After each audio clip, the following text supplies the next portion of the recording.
Happy Saturday, everybody. What's up? Welcome to the latest edition of the Daily Juice Podcast. I'm your host, Matt Perrault, here every single morning for your favorite 15-minute picks podcast on bettingpros.com, always being brought to you by BetMGM. I've got offers for you guys if you want to jump on here for a $20 free roll, essentially $100 in free wagers, whether you win or lose, using that promo code JUICE100 when you sign up for a new account with BetMGM or BetMGM.com, BetMGM app. Okay, so today is the last day to register, and let me explain what you're going to do. You're going to go to Apple or Stitcher, leave a review, screenshot it, go to bettingpros.com/juice, fill out the form, drop in the picture, the screenshot, and then you are entered. Then go to YouTube, find our Betting Pros YouTube channel, and hit subscribe. You will have 4 entries then into the Magic Johnson autograph signed jersey, which we will draw coming up later on this weekend when we hit the 1st of August, and we will give that person a couple of days to respond, and then we will send it out to you. You can frame it, hang it in your man cave, and brag to all your friends that you won this simply by listening to the Daily Juice podcast. Okay? That's how you're going to win the autographed Magic Johnson jersey. Pete Rose is next month. Pretty cool. Autographed Pete Rose jersey. If you're a longtime baseball fan, that's a pretty cool thing to have in your collection. So that will be the month of August. If you sign up today, do the whole thing I just talked about, you are automatically entered into next month. You do it once, and then you are entered into every other giveaway we have. So do it once, leave the review, and then you're good for every giveaway we're going to have here on the Daily Juice podcast. It's pretty cool. All right, so a 2-in-1 day yesterday. We get France in the first half right. We get France in the second half wrong. And then the Red Sox bet comes through the on the run line at plus 110. The Rays lead the Red Sox 6-3 after 5, and so we cash that bet as well. So 2-in-1 on the podcast. The Discord bet is not looking great right now. I'm taping, at the time of taping here, it doesn't look great, but if that fails, it was 4-0 Rockies at last check. If that comes in, great. Run line Dodgers. If it doesn't, that falls to 7-10 all time for you guys with Discord wagering. And don't feel bad for me losing that because I had the under for France and in Iran, so I got that right as well. So I went 2-1 on that game. I got I bet all the parlays individually. The plays of the parlays I bet individually. So the Tigers lost to the Orioles. Matt Harvey, by the way, Matt Harvey Day is dead. FYI, Matt Harvey Day is not a thing anymore. And then the Padres, Fernando Tatis Jr. got hurt. I don't know. Let me see. I can look real quick here at the time of taping what the score is for what's happening with the Padres. It is 9-0 Rockies. So that bet is dead. It's in the 5th inning. So that run line. So I'll go 1-2 overall on that. So overall, probably just up a little bit, but personally, but I'm up for the podcast officially. It's a winning day for the podcast. So winning day yesterday, winning day today, winning day before. We're doing well here, okay? So 3 straight winning days on the podcast. Haven't had one of these runs in a while. It feels pretty damn good to be on these runs right now. I will take it every single time when we get, the wins aren't huge, but they are wins. That's all we got to do. Just stack one win on top of another win, on top of another win, and we move on to each day. And every day we do this, we get closer and closer to the start of the NFL football season. That's a great thing to say, huh? We are right around the corner with training camp and everything else we can jump in on and have a good time with. So looking forward to breaking down football, making bets, and everything else that's going to come at you coming up for the Daily Juice. And the Sharps Report, by the way, is on Apple. If you are waiting for the Sharps Report, there are 3 episodes on Apple right now. Go subscribe to the Sharps Report. You got Captain Jack Andrews, you got Todd Furman, and you got Chris Andrews from the South Point, our first 3 guests on the Sharps Report. So 4, 5, 6, 7, a bunch of cool guests coming down. Pete Rose might be the guest next week. We're still trying to figure it out. It might not. I don't know. I haven't heard back from his people yet, so we're still waiting to confirm that. If it's going to be Pete Rose coming up on next Wednesday, but it may not be. Maybe somebody else, but hopefully we'll get him in the month of August. We'll get Pete Rose knocked down for the Sharps Report. So very cool stuff happening all now on Apple. For the Sharps Report is up, finally approved, and good to go. So go subscribe so you don't miss ever an episode of the Sharps Report. Okay, let's start with baseball. It's the only baseball bet I am making, and it's the only baseball bet I am winning. It's Red Sox games, all right? Here's what it is. Nathan Eovaldi taking on Ryan Yarbrough. Red Sox got thumped again, 7-3 yesterday by the Rays. Okay, Eovaldi comes back. Red Sox are 30-20 on the road. The Rays are 32-20 at home. But you know what's wild about Ryan Yarbrough? Ryan Yarbrough at home on the road is 4-1 with a 3.51 ERA. Ryan Yarbrough at home at the Trop is 2-3 with a 5.4 ERA. He's given up 30 earned runs at home to 23 earned runs on the road. Now, he's given up way more home runs on the road, 12-4. He's walked more batters at home, 11-9. The whip is 1.32 at home, 1.08 on the road. Ryan Yarbrough is a much better pitcher on the road than he is at home. Now, Nathan Eovaldi, it doesn't really matter for him where he pitches. His ERA is 9-5 with a 3.49 ERA. But for the most part, he's pretty consistent with where he winds up pitching. His ERA is not totally different on the road, 3.65 at home, 3.42. 5-3 on the road, 4-2 at home. However, after the All-Star break, he's been pitching well, and he hasn't recorded wins, but he is coming out and he's pitching well for the Red Sox, and they need him. They've lost back-to-back games. They got killed by the Blue Jays. They lose to the Rays. They're only up by a half a game here. They're tied in the loss column over the Tampa Bay Rays here, and the Red Sox need Nathan Eovaldi to step up and pitch well. Red Sox money line, first 5, -115, half a unit. Go with Eovaldi over Yarbrough. The bats wake up for the Red Sox. It's now post-trade deadline. They're not going to get any help from the trade deadline here in a little bit, and there's been some, hand-wringing in Boston about they didn't do enough and they should have gotten a better pitcher and blah, blah, blah, blah, blah. Whatever. Red Sox have 63 wins on the last day of July. They were supposed to have 79, less than 79 for the whole darn year. Nothing is more annoying to me than Red Sox media who have been poo-pooing and peeing on the Red Sox for months. And all of a sudden they get good because I told you they're going to be good. And now all of a sudden it's, well, they suck. Chaim Bloom sucks. They didn't do enough. Look what the Yankees did, blah, blah, blah. They weren't supposed to be in this position. At the end of July, they're tied for first place. What the hell is your problem? Clearly the team's good enough, right? They're going to be in the playoffs, but because Boston is championship or nothing and the media is a bunch of crotchety old, disgruntled dudes, they just all want to crap and yell and scream about they didn't do enough. They didn't do enough. It's just so stupid to me how everyone rewrites history in New England. Sorry for the rant, but it's just my home city is so ridiculous. A bunch of unhappy pukes half the time covering the team and just want to bitch about something and not actually care about the fact that the team is really good right now and maybe they don't need that much help.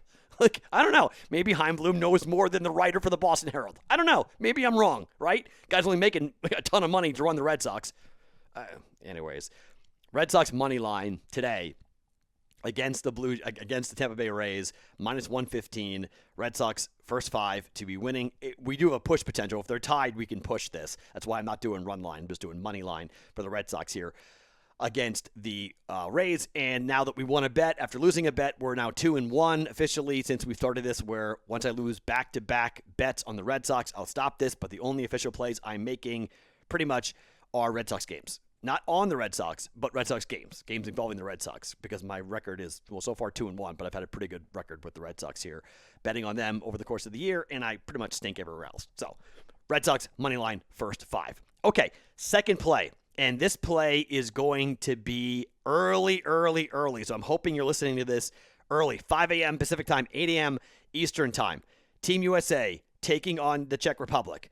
The Czech Republic, they don't have really anybody to talk about all that, from an NBA talent standpoint. This is a monster mismatch in talent. Iran had a chance to make a run in the fourth quarter against the Czech Republic, and they almost lost that game. Now, the Czech lost by 20 to France. Now, France got us a win in the first half in their last game last night. They did not win the game by more than 27.5, the number that we laid for them up against Iran. So, look, I think Team USA wants to stay hot. I think Team USA wants to come in here and blow the doors off of Iran. I'm laying here in the first half, -14, Team USA, -110, to just go out there and rip apart this Czech Republic team early, okay? Just to destroy them. And I think the books know it. I think that's why it's shaded the way that it is. Minus 14 when the number is 23.5 tells you the books expect Team USA to come out on fire and take care of business. I do think they're going to be focused and motivated, at least in the first half, to completely go and blow the doors off the Czech Republic and not let them even think about being in the game. Now, Team USA could actually lose this game and still advance, depending upon the margin of that they would lose. I don't think that they want that. I think they want to keep their foot on the gas pedal. They lost to France in game number 1. They destroyed Iran in game number 2. But this is a little bit of a better team, and I think they want to continue to progress and play better. I think Greg Popovich has talked about this.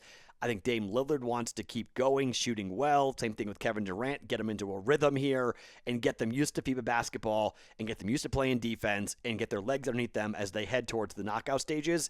So I'm going to play Team USA, half a unit, minus 14 in the first half this morning, up against the Czech Republic. And I'm also going to lay the 23.5. Okay, I'm going to have another play on it, minus 23.5 for Team USA for the game as well. I feel better. I feel more confident about the first half bet than I do the second half bet. Same thing like yesterday with France and Iran. But I think there's a good shot that Team USA wins this game by 40. Okay, there's a good shot that Team USA just decides to go and have a playground fun, eviscerate, and send a notice to everybody else that, look, we lost to France, fine, but that was it, and we're not losing again, and we're coming for the gold medal, and I think they want to stay hot and stay committed and stay locked in. So first bet, Team USA, minus 14, minus 110, first half. Second bet, Team USA, minus 23.5, half a unit, minus 110, up against the Czech Republic. So full unit on the game, first half and for the game for Team USA at minus 14 and minus 23.5. Okay, and I've got one MMA bet to give you guys for the UFC Vegas 33 coming up here tonight. Generally, I mean, just to be honest, this card sucks. There are some fights I'm interested in watching. There are some fights that I'm going to be watching as a fan, not so much as a gambler. And like Chania Buys is her fight against Gloria DePaula. That fight's going to be really interesting. Both of them are very charismatic, and the company would love to see Cheyenne Buys do some big things here in the strawweight division. So I want to watch that fight, but I'm watching. I'm not betting. The only thing I'm going to bet on is the main event. Uriah Hall up against Sean Strickland. Uriah Hall, average fight time is 9 minutes and 11 seconds. Sean Strickland, 12 minutes and 6 seconds. Uriah Hall's fight generally end quickly. I mean, the snapped leg for Chris Weidman in his last fight back on April the 24th, that was 17 seconds into the fight. That generally doesn't happen. But he rarely goes to the cards. Of his last 7 fights, Uriah Hall has not gone to the cards in any of them. He went to the distance against Antonio Carlos Jr. back on September of 2019. But everything else has been either a win or a loss based upon a knockout, basically. He stands and bangs. It's been 6 years since he's tried to submit somebody. Uriah Hall does not go to the mat, does not go to the canvas, really, ever. So you've got Brunson and Hall. He lost that, got knocked out. He got knocked out against Musai. He came back and beat Jocko. He lost to Paulo Costa, got knocked out. He knocked out Bevon Lewis. Then the decision against Antonio Carlos Jr. Then the Anderson Silva fight, he knocked him out in the 4th round. And then the Weidman fight, he beat Weidman with that leg snap 17 seconds in.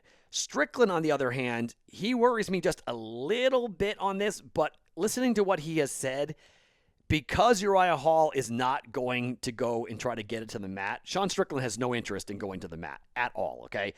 Last fight against Jocko, a unanimous decision. He knocked out Brendan Allen, and then he had a decision in his fight against Jack Marshman back in October of 2020.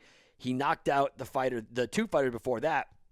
He lost one and won one, first round, second round in the stoppages. So 3 of the last 5 fights have not gone to the cards, but 2 of those 5 have, which worries me a little bit here with this bet because it's very juicy, but I don't think these guys are going to go to the cards. In particular, what happened last week with the judges, these guys know this.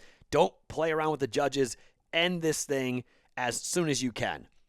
Minus 170, this fight does not go full 5 rounds. Inside the distance, minus 170 for Strickland and Uriah Hall for a half a unit is one official play here on this fight. Half a unit. I am going to give you a sprinkle extra that I will count officially, but if you don't want it, I understand. I'm taking Sean Strickland to knock out Uriah Hall at plus 200. This thing is not going to go to the cards. That's why the minus 170. I think Strickland does win, but I think Strickland's going to knock him out. No one's submitting anybody else here, okay? This is on their feet. This is banging and knocking somebody out. I will be stunned if this thing ends any other way besides a knockout. Now, it could go to the cards, okay? I shouldn't say stunned. Any other stoppage besides a knockout. One of these guys submitting the other, it's not what these guys do, okay? They're not submission specialists. They don't want to submit anybody. I mean, their numbers are really funny. Average submission attempts in the career of Uriah Hall, 0.2. 0.4, Sean Strickland, per 15 minutes, okay? No, they just don't do it. Average takedowns per 15 minutes, 0.67 for Uriah Hall, 1.14 for Sean Strickland. They're not going to the canvas, okay? But both these dudes are on 4-fight win streaks, so they both come into this really, really hot. But you're talking about a much younger fighter than Sean Strickland is than Uriah Hall. Okay, Uriah Hall was born in 1984, Strickland born in 1991. Uriah Hall does have a reach advantage of 79 inches to 76 inches, 6'1" to 6 feet tall. I didn't think this fight ends inside the distance, so the minus 170, half a unit there. And then I'm going to sprinkle a quarter unit on Sean Strickland to come back here. And essentially, if I'm wrong about Strickland and Uriah Hall wins inside the distance, it's basically a wash night. So that's fine. Or we double down. We get a plus 200, and we get minus 170 to cash. We hit them both if Strickland knocks out Uriah Hall. Strickland plus 200 to win via KO, quarter unit. Uriah Hall and Strickland's fight to not go to the cards at a half unit at minus 170. Okay?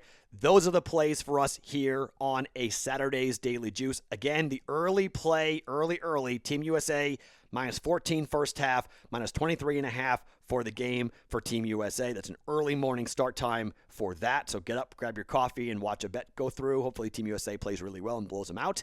Red Sox money line first 5 on the road at the Rays with Eovaldi against Yarborough. And we're going Uriah Hall and Strickland inside the distance, minus 170. Strickland by KO at plus 200 for a quarter unit. You can take the BetMGM offer on any one of those bets. Maybe not a bad idea to jump on the BetMGM offer and say, okay, let's go with the plus 200 Strickland by KO here and put $20 down on it. And if it happens, great. If it doesn't, you're up $100 anyway because it automatically cashes for you. So maybe that's how you use the BetMGM offer. Juice100 is the promo code for that. My name is Matt Perrault. Follow me on Twitter at SportsTalkMatt. Each and every morning, it's the Daily Juice Podcast right here on bettingpros.com, brought to you by BetMGM.